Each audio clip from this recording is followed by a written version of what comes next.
Tonight in JVM's Most Wanted, we are hunting down the sexual predator who brutally raped a college co-ed. Brittany survived and has vowed to do everything in her power to catch this monster. Here's a sketch.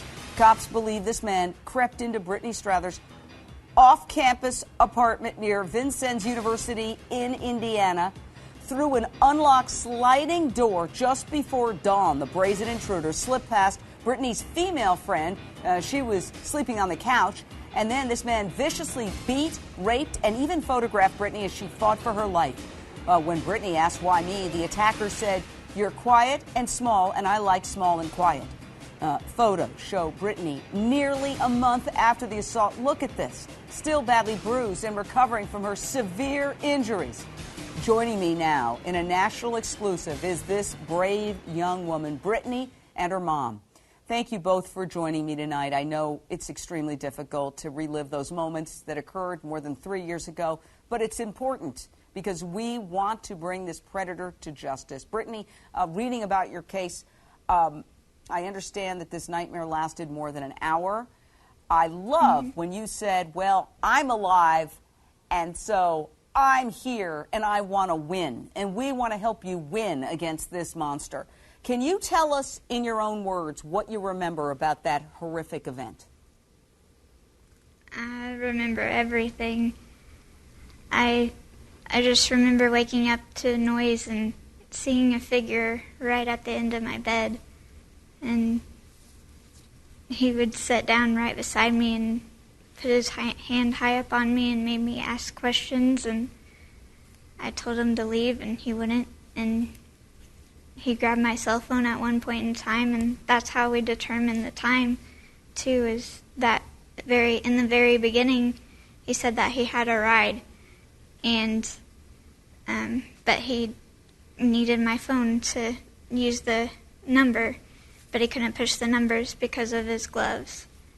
And then later in the attack, I was able to get to my phone underneath my bed, and through that time, it was over an hour. Now, he took photographs of you in the process of beating you and sexually assaulting you with his camera, Yes. with your camera? I think it was a cell phone that he had.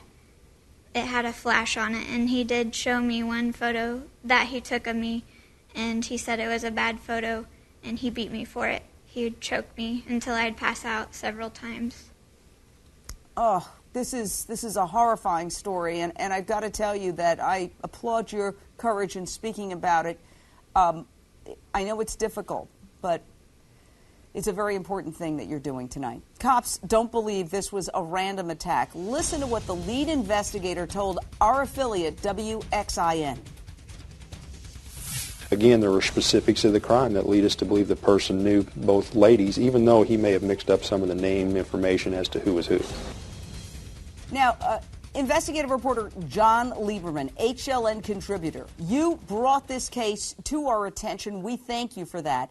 Here's what I get the sense of, and I believe cops agree, that this had to be somebody who targeted Brittany, therefore knew Brittany. He chose her because she was small and quiet. He wouldn't have known that if this was a stranger attack, since he burst into her bedroom before dawn. Isn't that the key, that he was somehow around watching her and tracking her, so therefore he had to have had some connection to that area? Yeah, he was lurking, and Brittany was his prey, and that's what's so sickening here. At one point during the attack, he told Brittany he was a Navy SEAL. This was all about power and control, and because of Brittany's spirit, that's why she survived this attack. There were several times during the attack that she lost consciousness, but she kept fighting and fighting. She was determined, and that's why I could never forget about Brittany, because she has been so determined and so courageous. Her story has never wavered. And there's this. Police have DNA on this guy, and police truly believe that this guy either has attacked before or will attack again. And at some point that DNA will hit, and they will know who this predator is. And we all need to work together for Brittany's sake, for her mother, to bring this guy to justice, because this can't